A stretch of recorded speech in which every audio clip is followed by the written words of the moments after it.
حضور داتا گنج بخش علی حجویری رحمۃ اللہ علیہ اپنی کتاب کشف المحجوب میں لکھتے ہیں کہ ایک شخص کعبے کا طواف کر رہا تھا اور اس دوران مسلسل ایک ہی دعا کر رہا تھا، اللہم اصلح اخوانی، اے اللہ میرے دوستوں کو نیک بنا دے، اے اللہ میرے دوستوں کو نیک بنا دے۔ پوچھا کسی نے کہ اس مقام پر تم اپنے لیے دعا کیوں نہیں مانگتے، صرف دوستوں کے لیے دعا کیوں کر رہے ہو؟ اس نے بہت کمال کا جواب دیا، کہا کہ میں یہاں مکے میں ہوں، نیک کاموں میں مصروف ہوں، مگر جب واپس جاؤں گا تو اپنے دوستوں میں چلا جاؤں گا۔ اگر دوست نیک ہوئے تو میں نیک بن جاؤں گا، اگر دوست خراب ہوئے تو میں بھی خراب ہو جاؤں گا، لہٰذا میں اپنے دوستوں کے لیے دعا کر رہا ہوں، یا اللہ میرے دوستوں کو نیک بنا دے۔ انسان کی طبیعت اور فطرت یہ ایسی ہے کہ تنہا زندگی نہیں گزار سکتا۔ اللہ پاک نے ہم انسانوں کی ضروریات کو ایک دوسرے کے ساتھ جوڑ دیا ہے کہ ہم چاہتے نہ چاہتے ہوئے بھی ایک دوسرے کے ساتھ مل جل کر ہی زندگی گزارتے ہیں، کہیں نہ کہیں کسی نہ کسی لحاظ سے دوسروں کی ضرورت رہتی ہے۔ منقول ایک شخص نے یوں دعا کی، اللہم اغننی عن الناس، اس طرح دعا کر رہا تھا، اے اللہ پاک مجھے لوگوں سے بے نیاز کر دے۔ جب یہ دعا حضرت عبداللہ بن عباس نے سنی تو فرمایا کہ اے شخص، میں دیکھ رہا ہوں کہ تو اللہ پاک سے موت مانگ رہے ہو، حالانکہ وہ یہ دعا کر رہے تھے، اے اللہ مجھے لوگوں سے بے نیاز کر دے۔ آپ نے فرمایا یہ تو تم موت کی دعا کر رہے ہو، اس کی بجائے یوں کہو کہ اللہم اغننی عن شرار الناس، اے اللہ مجھے برے لوگوں سے محفوظ فرما۔ یہ دعا نہ کرو کہ اے اللہ مجھے لوگوں سے بے نیاز کر دے، کیونکہ انسان جب تک زندہ ایک دوسرے سے بے نیاز نہیں ہو سکتا، اسے لوگوں کی ضرورت پڑتی ہے۔ تو ہم لوگوں کے ساتھ میل جول، تعلقات وغیرہ سے بے نیاز نہیں ہو سکتے جب تک زندہ ہیں، ایک دوسرے کے ساتھ ملنا جلنا ہے، اٹھنا بیٹھنا ہے، دوستی تعلق رکھنا ہی ہوتا ہے۔ تو یہی وجہ ہے کہ دین اسلام میں دوستی اور نیک صحبت کے آداب پر بہت زور دیا گیا ہے۔ داتا گنج بخش علی حجویری رحمۃ اللہ علیہ فرماتے ہیں، نفس کی عادت ہے کہ اپنے ساتھیوں سے راحت پاتا ہے، دوستوں میں اس کو مزہ آتا ہے، یہ ایک نفس کی فطرت ہے۔ جس قسم کے لوگوں کی صحبت میں بیٹھتا ہے انہی کی عادات کو وہ ایڈاپٹ کر لیتا ہے، اختیار کر لیتا ہے۔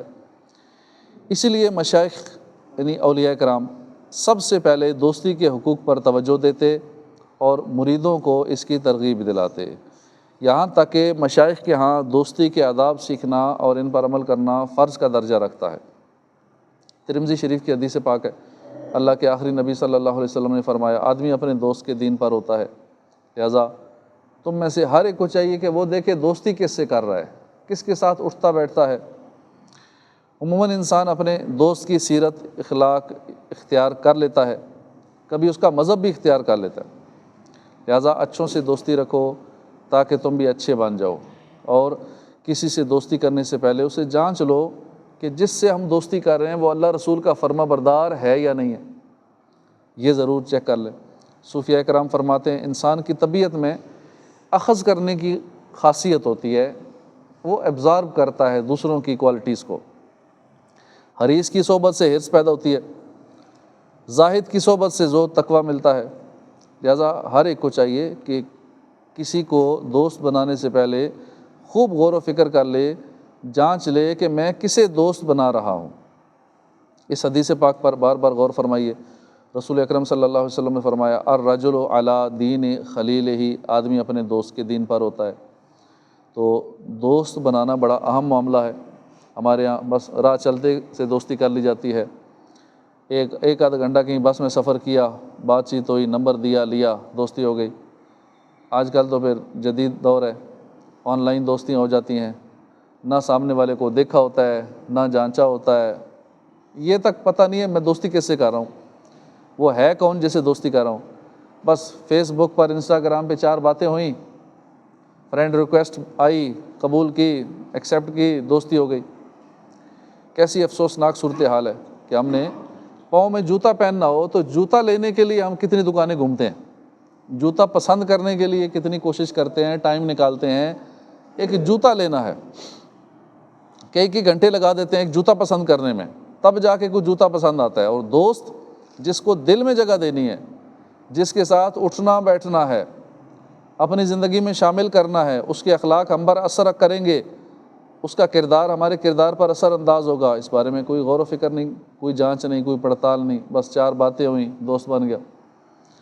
اللہ پاک ہمارے حال پہ رحم فرمائے، غور فرمائیے، ہمارا دوست ہمارا دین ہے، لہٰذا دوست بنانے میں بہت احتیاط سے کام لینا چاہیے۔ علامہ شعرانی رحمۃ اللہ علیہ فرماتے ہیں دوست بنانے کے لیے عقل مند ہونا ضروری ہے، تاکہ آدمی جان سکے کہ کون دوستی کے لائق ہے، کون نہیں ہے۔ اور مزید فرماتے ہیں بے وقوف لوگ ہر ایک کو دوست بنا لیتے ہیں، پھر 4 دن بعد لڑائی ہوتی ہے، پھر وہی دشمن بن جاتے ہیں۔ عقل مند وہ ہے جو پہلے تجربہ کرے پھر دوست بنائے، اس لیے ہر ایک کو دوست نہیں بنانا چاہیے۔ جو کوئی نیک آدمی ہے، اللہ رسول کا فرما بردار ہے، اچھا ہے، اس کو دوست بنانا چاہیے۔ اللہ پاک عمل کی توفیق عطا فرمائے۔ الحمد